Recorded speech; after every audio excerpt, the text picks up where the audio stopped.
High বন্ধুরা, তো তোমরা কেমন আছো? আশা করি ভালো আছো। এত গরম পড়ছে বলার মতন না। দেখো আমাদের বাড়ির রোদ্দুর, দেখো দেখো।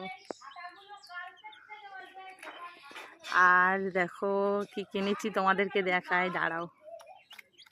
এই দেখো, এইগুলো কি কিনেছি বলো তো।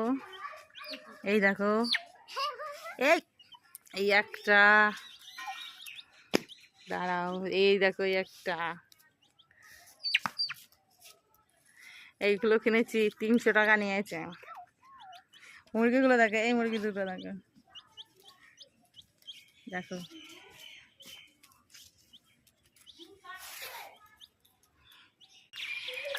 দেখো এগুলো কি কিনেছি, সবাই কমেন্ট করে বলবে এগুলো কীরকম পছন্দ হয়েছে, কি ভালো কি খারাপ বলবে। আর দেখো আমাদের বাড়ি, দেখো আম গাছ, দেখো কত কিছু গাছ, দেখো ওই